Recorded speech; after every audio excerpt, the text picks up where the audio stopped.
Hi, everyone. Welcome to the West Coast Preps Podcast. I am Gregory Moreland-Toon, your host for today. We have an amazing podcast coming up for you. We got 4 different guests this time. We're going to go Jack, Dylan, Intern, Lucca, and then our co-owner, Chris Jackson, is going to end this podcast as we recorded that this morning. So enjoy the podcast and have a great time. All right, Jack, welcome back onto the West Coast Preps Podcast after our little 1-week hiatus. How's everything going with you? Good. It's great to be back. Basketball is in full swing. We've got a lot of hoops to talk about since you and I last chatted, and I can't wait to dive into it here for your quick hitters on all things Bay Area high school hoops. Yeah, and once again, Jack, he put it on his resume. He could predict the future, but I guess he still hasn't perfected it. So we're recording this on Tuesday. If anything crazy happens between now and when this gets posted on Thursday, don't blame me, blame Jack.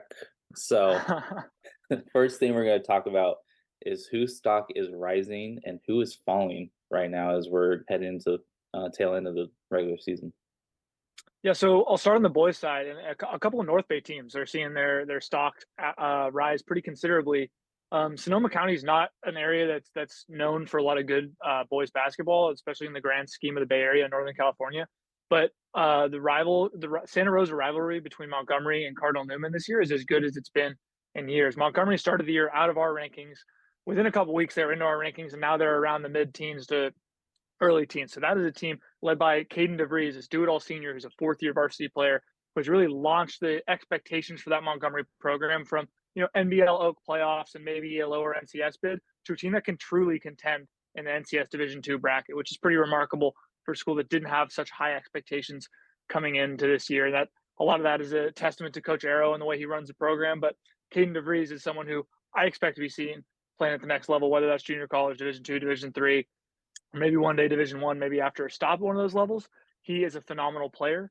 And then across town at Cardinal Newman, these two teams have played twice now. They split.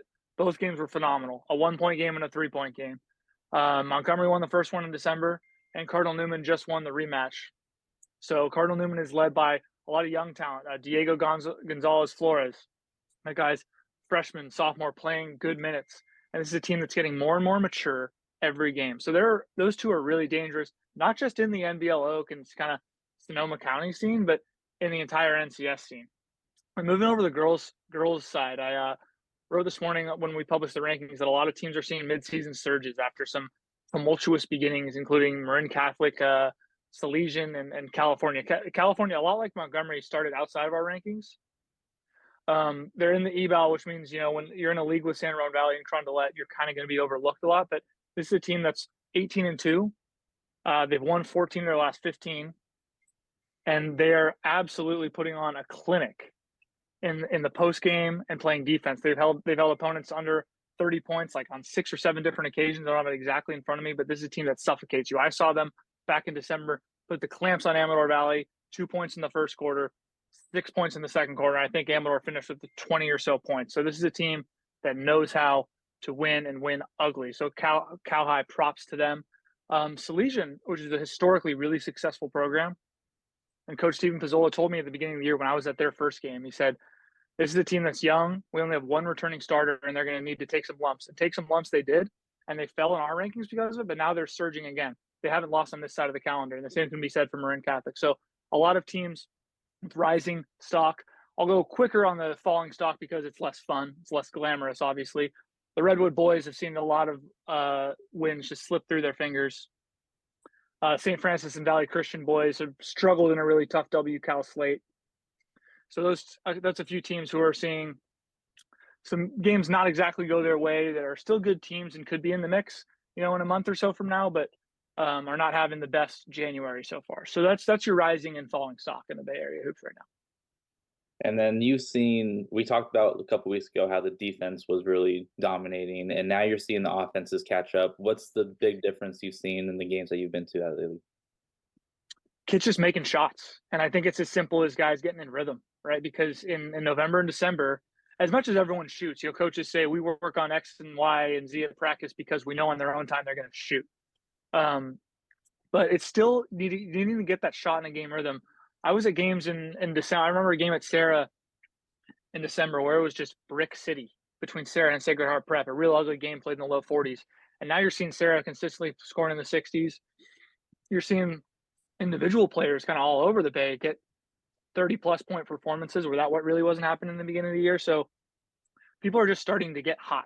And sometimes that's as simple as it is in basketball. You can get open looks, you can scheme up good looks, but you got to hit the shot. And people are hitting shots. It's not that the defense is getting worse. The defense is probably also getting better. It's just guys are hitting contested looks. People are in the rhythm of the season right now. We're probably past the halfway point of the basketball season. So guys have been putting up a ton of shots, and people are starting to get really comfortable within their offensive identities for a lot of different teams.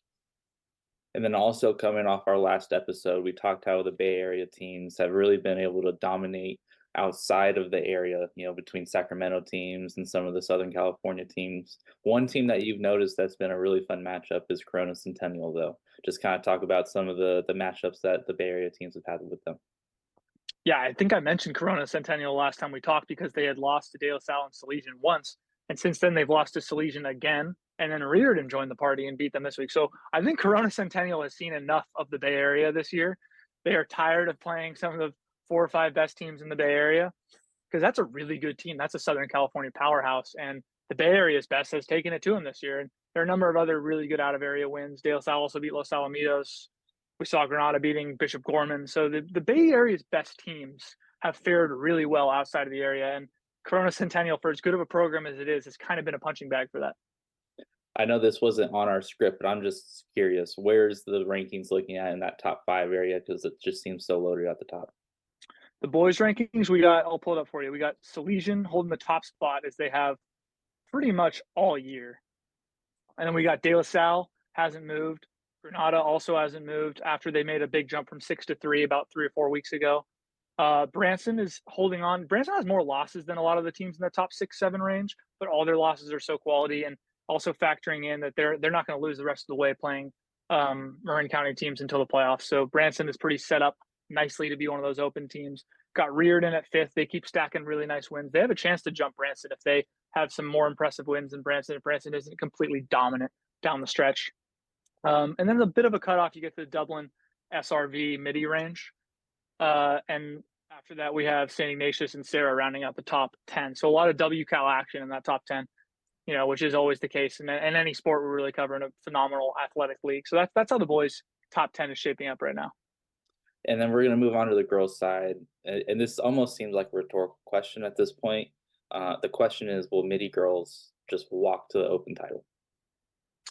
Yeah, I think this year more so than maybe any other year, they have a chance to be heavily favored against any team. Last year they lost to Etowanda in that state title game. This year Etowanda is still that second team nipping at their heels. I think they're also top 20 or even top 10 nationally. Midi's still holding that number 1 national ranking.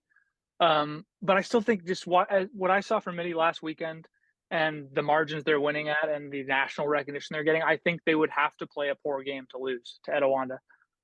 They beat the number 2 team in the country back in December. They score at such an insane clip. They play so high, and that's so unique in the girls' game. They're always it's like they're taking candy from a baby, and they're keeping the ball away from a younger sibling when they're playing against Sacred Heart Prep, who let me double check this, or Sacred Heart Cathedral is the number 6 team in the Bay Area in our rankings, and Midi beat them by 40. It wasn't particularly close. Maybe Sacred Heart poured on a little bit at the end. That's a really good Sacred Heart Cathedral team. And Midi was up 10-0 in 2 minutes, and the game was over, which we knew it would be, but it's still kind of shocking to see the margin. So Etowanda is really good, probably a generational level team and program, but Midi, the height and speed and just shot making that Midi plays with is so overwhelming that when they are supplementing that with the intense team defense that they can turn up when they play teams that are closer to their level, they're a machine, and they're frankly probably unbeatable in the state of California, definitely in the Bay Area and Northern California. Yeah, that open title has evaded them for the last couple of years, and it seems. Yeah, I think Sue wants it. She's due. Talking to her last week, she didn't look satisfied after winning her 800th game. She never has looked satisfied, to be honest. Yeah. She always wants more out of her team, that's for sure. All right, I'll give you 30 seconds because you and Dylan are damn Niner fans. Give me a prediction for the game this weekend. I like to think of myself as more of a measured Niner fan than a lot of Niner fans. I think maybe, truth serum, you'd give me that. I'm confident this week. I really am. I think I was more nervous about the Packers. Maybe that's just expectation based because you're so favored. You're almost scared of the torture if you do lose.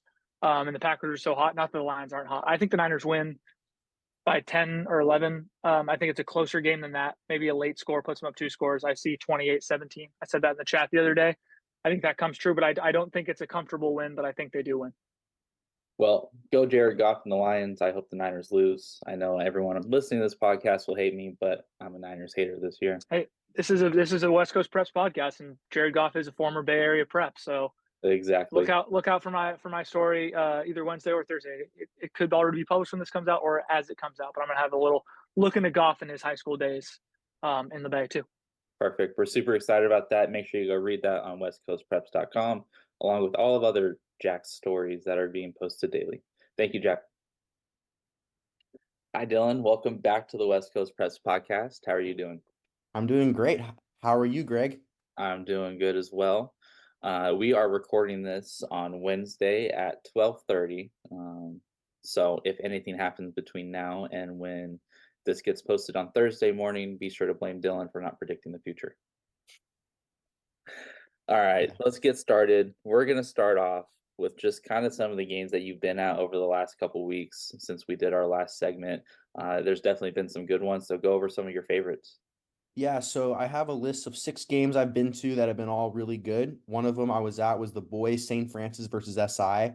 SI won that match 2-1. SI St. Francis played really well all the way through. They're a really good team. They have a bunch of players led by Brandon Angulo, and they have another player on their team. David Escobar is his name. He's a really good player. Angulo's a transfer. He scored a goal. So they got and they have a new head coach, so they're a young team, but they're still a really good team. They won that game. They made it interesting. And then Mountain View versus Palo Alto. Mountain View's proving why they are a team to watch. You look at that girls team play, and they're just such a good team. They have really good tactics. Their defense is incredible. They won that game as well. They had a really, really good game with that. They have a really young team as well, but they also have a good mix of veterans. That Mountain View won that game 1-0, and it was a close game, score wise, but you could kind of tell Mountain View had a lot of chances in that game. So for them, they were due for a score late in the game. They got one off a penalty kick.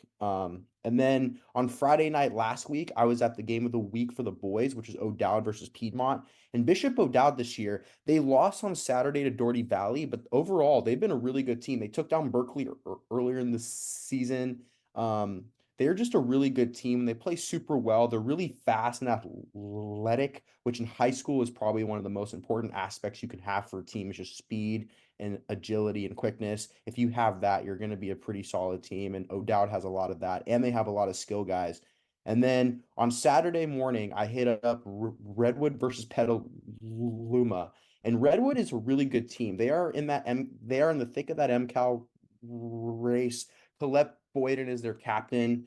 She had a really good game that day as well. And so did Avery Tucker. They both had a goal. And Redwood is proving why they are a team that should be watched. They have been a very good team as of late. They are hot. They were able to pull out a win over Petaluma. They are now in the thick of the race with Tam, MC, and Branson. Those are the main teams that are going to be probably coming out of that MCAL. And then on Monday, Deanza Pinole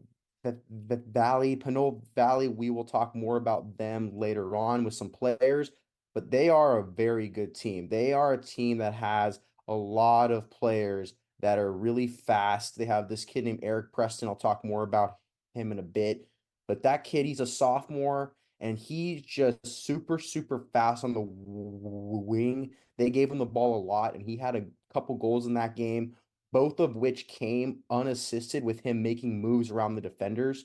So he was using his quickness and speed to do that. And then last night was Clayton Valley versus Northgate. Clayton Valley had 2 goals. They pretty much dominated the game from start to end. They did not really allow Northgate to have the ball in their half at all. So it was pretty much just a Clayton Valley offensive clinic. They had a lot of shots and chances, but they eventually were able to capitalize on some opportunities and score. But you can tell that Clayton Valley is a team that is going to be in the thick of a Diablo foothill race that has Los Lomas and teams like that at the top. So that's going to come down to the very end in that league.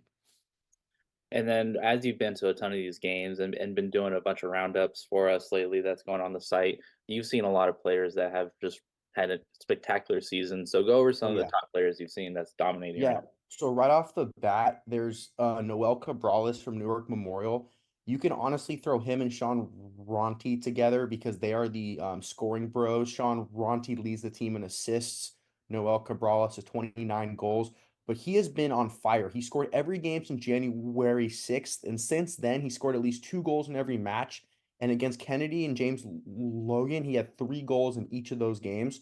So he has just been on fire. Newark Memorial's undefeated. The game I was at, he had 2 goals against Moreau. The first one came in the first 3 minutes of the game. So he is a super good player. He's a big reason why they are undefeated. And I think he's going to hit that mark of 40 goals. There's a few games left, but yeah, he's been a stud. And then another player who I mentioned before was Eric Preston. He's a sophomore. He's actually looking to play in the MLS after high school. He already has some MLS teams talking to him. He's got 24 goals on this season. And this year, since the month of January started, he's just been on fire. And he's establishing himself as a star in that team. And he's only a sophomore. And then moving on to some girls players, we have Marin Jones from TAM. She was a first league selection last season, and you can tell why. Tam has won 8 straight games, and Jones, she scored 7 of the last 8 matches, and she has 16 goals on the season, and she leads the team in scoring. So she's just picking up right where she left off last year. She's a cog on that team. She's a superstar. Definitely a player that is going to be a big, big factor in the playoffs. And then the last player is Ali Sai. I'm sorry if I'm saying her name wrong, but she's a Branson player. She has 13 goals on the year, but 8 of them have come in January alone. And she had 2 goals and 3 assists against San Rafael. And she really just has been dominating this month. I have gotten a lot of her name has been in our roundups a lot over the last couple weeks. So she's just a star in the making. So yeah, I mean, those are players that I think are just going to really, really jump off the page even more come playoff time. Yep. And then we're going to jump over to the rankings portion of this. I want you to go through the top 5 teams and then maybe a sleeper team on each side that can jump into that top 5. Yeah, absolutely. So right now for boys, we have St. Francis at 1, Mountain View at 2, Berkeley at 3, Doherty Valley at 4, and Cardinal Newman at 5. All of those teams have proven this year that they are teams to beat. St. Francis is still undefeated. They only have one tie, and they tied to Sarah on the road. But ever since then, they've been on fire. Mountain View is 13-1. They only have one loss to Carlmont, but it was in December. But since then, they have just been absolutely crazy. They had a game against Sarah that they were down 2-0. They came back and won 3-2 after in the second half. So they are on fire. Berkeley's 15-1. They had a loss to O'Dowd. It's a bit of an upset, but the way O'Dowd's been playing, it's understandable. Ever since then though, they have just been on fire. They had a 3-0 win over Mount Eden in their most recent game, and Berkeley is looking like a team that's going to be a threat in the playoffs. Doherty Valley's 8-3-3. They've won the last 2 of 4, including beating Cardinal Newman and O'Dowd, 2 teams that are really, really good as well. So Doherty Valley is a team that's going to be tough. They also tied De La Salle, who's been really good. And then at 5, we got Cardinal Newman at 14-2. They are just a really good team this year. They've won 4 of the last 5. They beat Windsor, Maria Carrillo, Montgomery, and then they just dominated Rancho Cotati at home. They did lose to Doherty Valley, but that's understandable as well because the Doherty Valley's been great. But like I said, I do think that there's the team that I think can sneak in is Newark Memorial. They are 15-0-3. They are currently in number 9. But they have played some great teams. They beat SRV, Moreau, and James Logan. So they've beat some tough teams, and they're proven that they really want it. So I do think Newark Memorial is a sleeper team for the boys side that can sneak in. Moving on to girls though, Midi at 1, St. Francis at 2, Lee at 3, SRV at 4, Monte Vista at 5. Now, the common theme with the first two teams is Midi and St. Francis both have 11 wins on the year. Midi has one tie. They tied to St. Francis at home, which was a good game. Greg was at that one. Apparently, it was a great game. St. Francis, they have a loss to the only loss that they have is in a SoCal tournament. But other than that, in the Bay Area, they have been dominant. They beat Presentation 3-0 in their most recent game, and they are also a great team. Lee is undefeated at 12-0. They are a team who I personally think is going to be a serious contender to make a really, really, really deep CCS playoff run. They are on a tear, and they have just absolutely looked like a team that is really, really, really ready to make their mark. And then SRV 10-1-1. They fell to Cal High at home, but those are rivalry games, so that was a close game. But other than that, they've been really good as well. Monte Vista, they're on a 3-match streak. They beat Foothill, they beat Dublin, they beat Cal, they beat Tam, Berkeley, Campo. Like they beat some really good teams. So Monte Vista is really, really good. And then honestly, a team I think that is going to start really making its mark, like I said, is Redwood. They're number 7, but they're 11-3-1, and they have been really good as of late. Like I said, Avery Tucker and Colette Boyden are leading that squad. They're on a 2-match streak right now, and they have some tough games coming up against San Marin and Tam, which are really going to tell how good they are. But if the Giants keep playing the way that they have, I think they have a chance to sneak into that top 5 at some point this year. And then going off the top 3 in those girls rankings, you have some CCS predictions that you want to make, and those top 3 are going to be a major conversation in that prediction on the girls side. Yeah, so what's interesting about the playoffs is NCS does not do open, unfortunately, but CCS does. Now for the girls, the teams that I think are going to be a shoe-in for the open are Midi, St. Francis, Lee, Mountain View, and SI are the main ones. Midi, St. Francis, obviously were in it last season.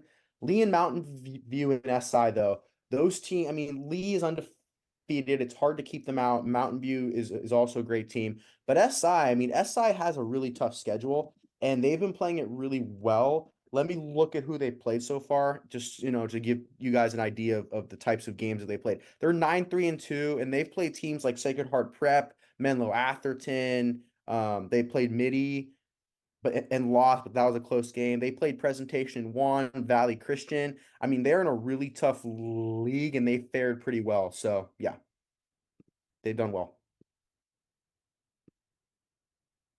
Sorry, I muted myself. Go to the boys' side and try and see what kind of predictions you have for that side. Yeah, so for boys' side, let me just run it through real quick. Because I'm sorry, I'm talking too much. So the boys' side, it's gonna be St. Francis, I think, Mountain View, Midi, and Carlmont. Carlmont was not an open team last year, but the teams that they have beat this season and the way that they've played, I think it's gonna warrant them an open division selection this year.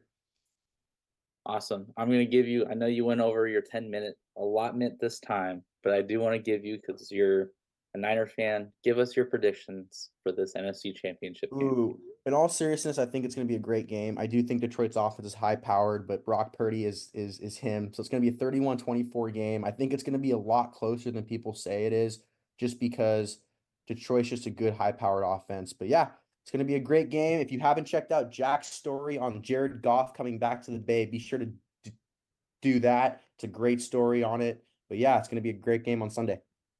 I'm sorry, I just 31-24, because in our group chat, I Oh, remember I was just Niners by I was 30. just talking crap, I mean, for me, in all seriousness though, it's the NFC Championship game. It's going to be a great game. It's not going to be a blowout. It can't be a blowout. If it is, it's going to be disappointing. And this is the reason I hate the Niners, is because of Mr. Dylan Grausz. So thank him for my Niners hatred. Anyways, go read all of his stories on westcoastpreps.com. He's been killing it with the soccer coverage this year. Thank you a lot for coming on. Hi, Lucca. Welcome to the West Coast Preps podcast. Thank you. I'm good. How are you? Good. If anyone does not know, Lucca has been an intern for us over the last 6 months or so. He's done a great job over football and now with basketball coverage as well. And he is coming on today to talk about basketball as he has been in tune with a lot going on in Northern California basketball. So let's get things started right off with just kind of what the best invitational was, as there's obviously a ton of great ones in this area.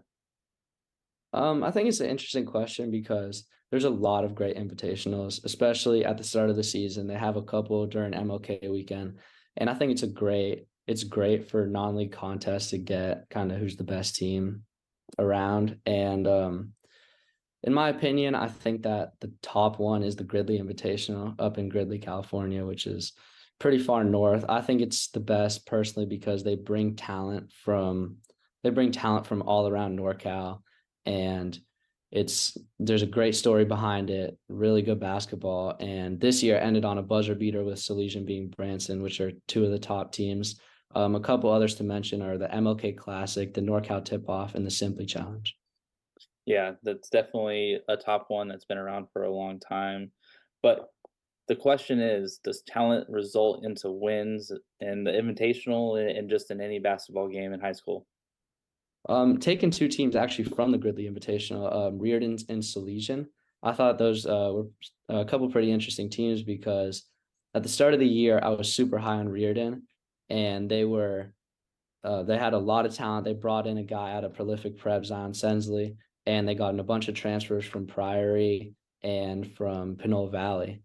And they've looked like a great team. Don't get me wrong. They still are probably the top team in the CCS, but they haven't really put it together completely, whether that's through kind of transfer rules or whatnot.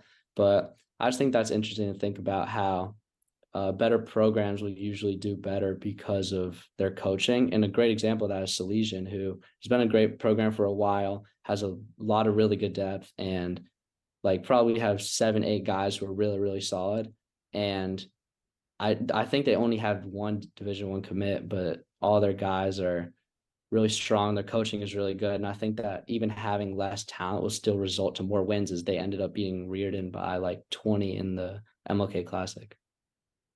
And that falls right into line of, you want to talk about the NCS playoff race because there are so many good teams in that race right now. So what are some of the standouts that you're looking for in the North Coast section? Yeah, I think that the North Coast section is probably one of the best section playoff races we've seen in a long time. I don't know for sure because I haven't been watching NorCal basketball for like 10 years yet, but I think there's a lot of great teams like Salesian, Branson, De La Salle, Granada, Redwood, San Ramon Valley, University, Clayton Valley, Moreau Catholic. Like there's a ton, probably 15 teams with a chance at getting to the top division, or like there's a lot of great teams. A couple of standouts are Salesian, Branson, De La Salle, and Granada, who are, in my opinion, top 10 teams in all of NorCal, and all have literally what it takes to be honestly the NorCal champion all together. You can even add teams like Redwood, who's really good at getting upsets over top teams, San Ramon Valley, who has a bunch of really good guys.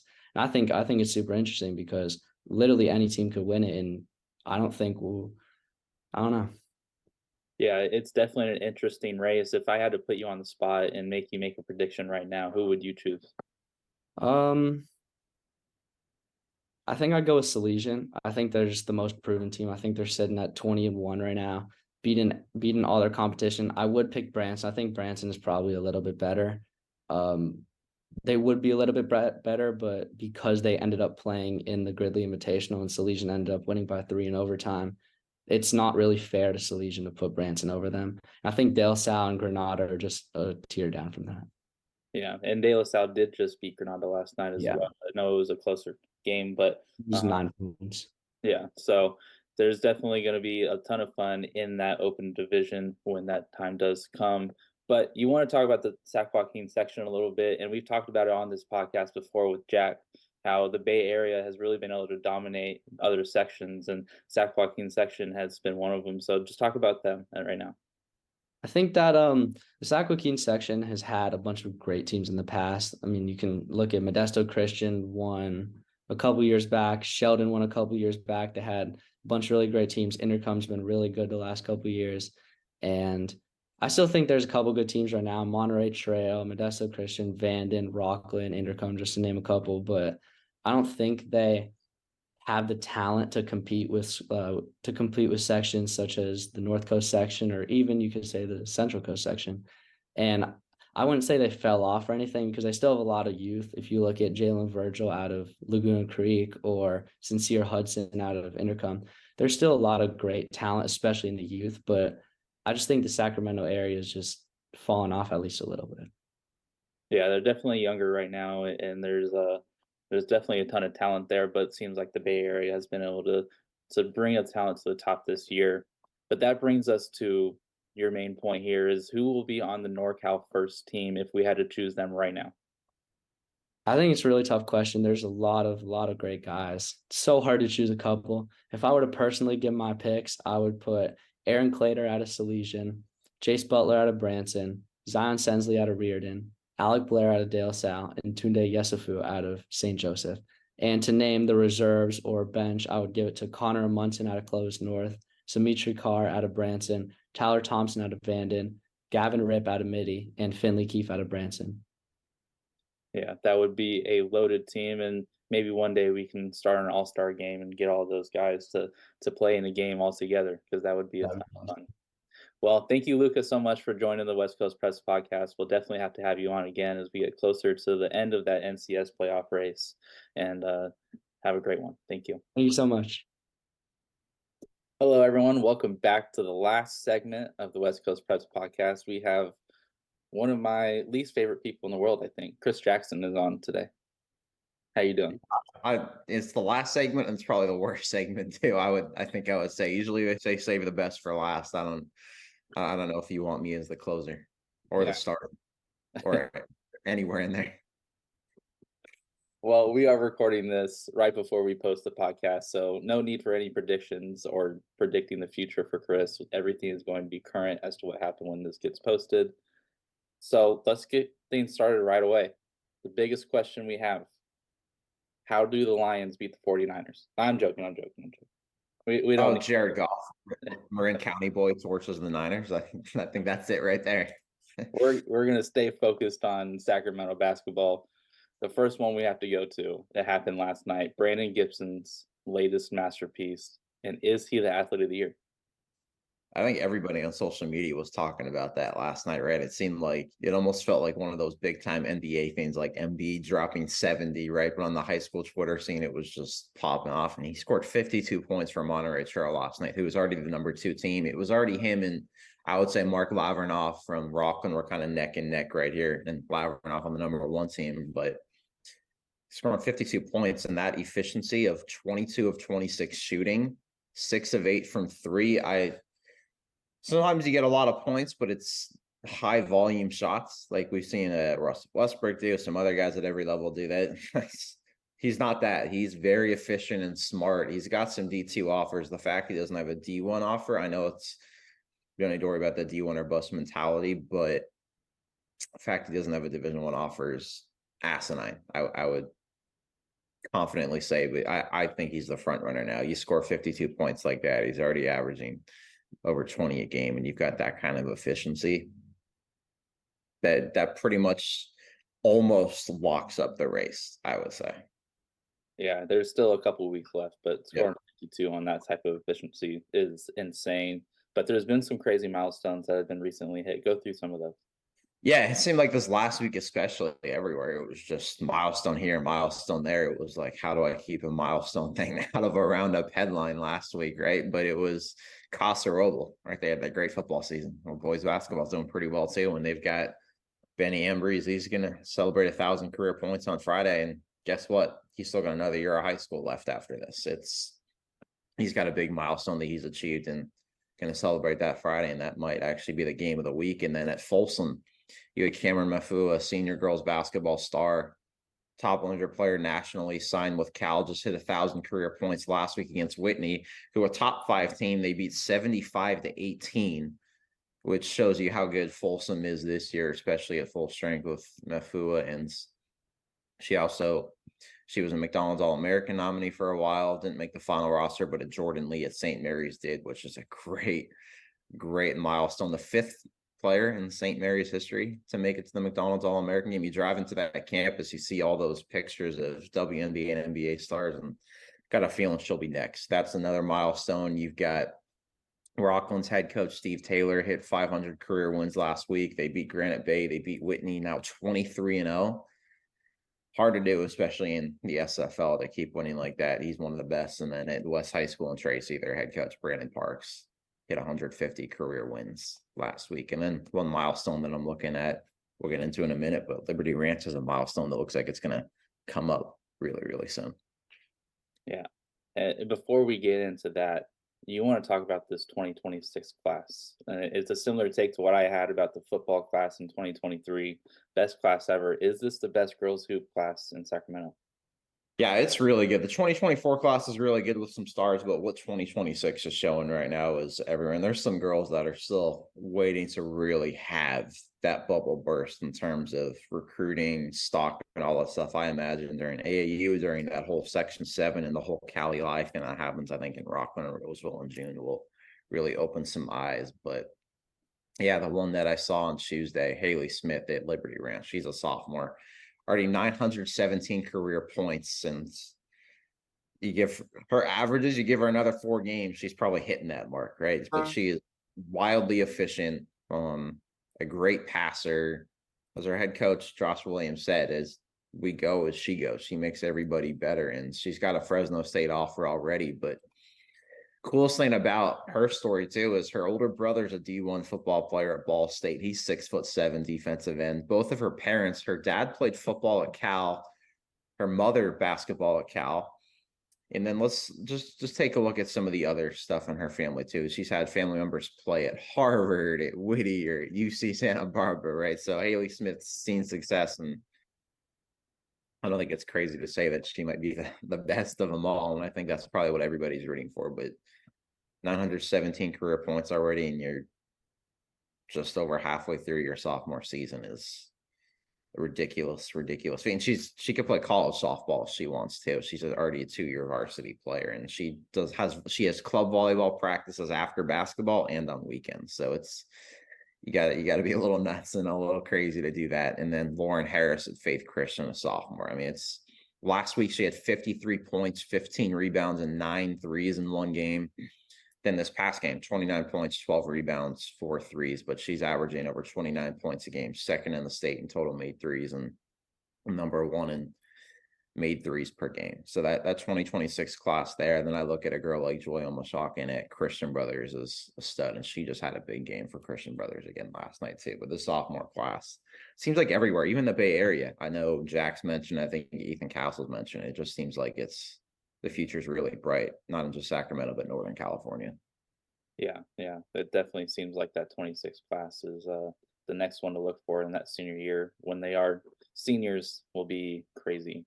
But we're going to get into Laguna Creek, and we've seen time and time again, it's not about the best team, it's about when you get hot at the right time. And is Laguna Creek the one that's getting hot at the right time? Yeah, I would say so. I think your Giants hat is almost perfect for that, because anytime they won those 3 World Series, right, were they the best the whole regular season? No, but they got hot at the right time and won when they needed to and just went crazy, right? And Laguna Creek's playing just excellent basketball. They beat Grant last night. They've got a good collection of talent. 5-2 in league, still in 3rd place, but considering the way they're playing, they've got 2nd place Burbank coming to their home tomorrow night in Elk Grove. They've got a chance to keep inching their way up. And you've got a freshman like Jalen Virgil, who just got his first D1 offer as well. Kind of speaks to the young talent again there. But he just had 17 points, had some big threes, and got some older guys too. KJ Ramey hit kind of the game clinching 15 points. I think Laguna Creek early on in the year, they had a lot of talent, but it was just about meshing it together and getting some of the young guys really acclimated to varsity basketball. And I think Laguna Creek's right there. They still got to get past Monterey Trail in that league, but I think they could give them a better fight than they did that first meeting. And heck, finishing 2nd in the Metro League probably means you finish 1st in a lot of other leagues this year, just because Monterey Trail's a different beast this year. Yeah. And then your last topic that you want to go over, what are some girls and boys teams that are expected to make extra noise in the stretch run? Yeah, I'm going to go back to Christian Brothers. I know I just mentioned their sophomore, but they've got their star Kaya Foster set to come back from an ACL tear soon. She tore that in the section final last year.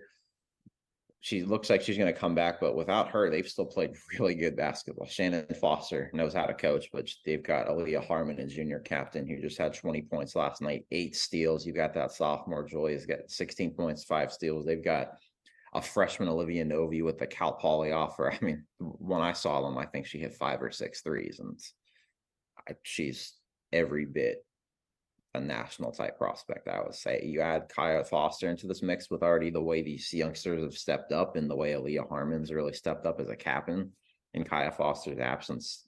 Christian Brothers has a very, very good chance to return back to the Golden One Center next month and play for a section crown. And then in boys, watched their stream last week, but 12 Bridges, that length, it's hard to match up, especially at this level where you've got 2 forwards that are 6'6" or taller, and they're both really smooth athletic players. You got Jacob Gilchrist, a UC Davis signee. He's scored 30 plus points in numerous games this year. James Sweet, another guy. He's a stud too. Had them have some big games. They got depth in that backcourt too. You've got Jonah Gilchrist, David High. They've got a lot of guys, and they're in first place in that league. And I think in D5, 12 Bridges can make a lot of noise. And then the other one, back to the Capital Athletic League, is Capital Christian. Is they were 1 point away from winning at Sacramento in overtime a couple weeks ago. Sac comes to their place on Tuesday, and Capital Christian's got a lot of pieces. Now their full rosters here. They've added 2 players to the mix. Danny Panda's really good. Jeff Tambala's been playing really well. It's 1 point away. They've won some big games since. 6 straight. Crushed Christian Brothers. They beat Clayton Valley Charter and Bishop O'Dowd, beat some really great Bay Area programs, and they've got another player of the year candidate. Jalen Valdez is a D1 offer. He's really crafty, and you add in CJ Willenborg, who's a great shooter as well, great all-around player, and Miles Wiggins in that front court. And I think Capital Christian has a lot of pieces to, I think, make this Capital Athletic League race maybe even a tie at the top when Sacramento goes back to their place, and perhaps make a run all the way to Golden One Center too. Well, that is all the topics that we have today, but I have one topic that I have to give you because I gave it to Jack and Dylan.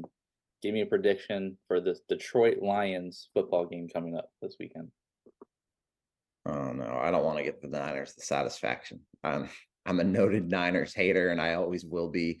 I'm picking the hometown here. I'm picking Jared Goff, Marin County all the way. I love Marin County. Let's give Jared Goff that win.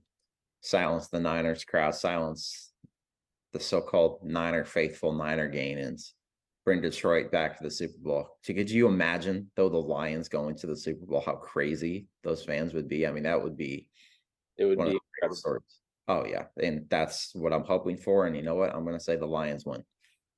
We have lost a ton of subscribers on this one episode just for being Niner haters. Maybe we've gained some, though, too. I'm picking the Lions 31-27. Maybe. Yeah, hopefully the refs are not on the Niner side this time. Let's be real. There were some ridiculously missed calls. Intentional grounding right before a touchdown, that whole 4th down ball spot, and the Niners lined up offsides. Let's do better in the NFC Championship.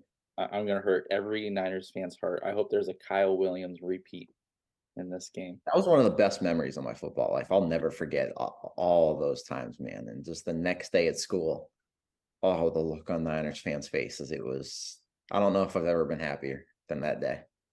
Yeah, we just lost half our fan base here. All of our subscriptions went down, but that's okay. All right, that's it for Chris Jackson.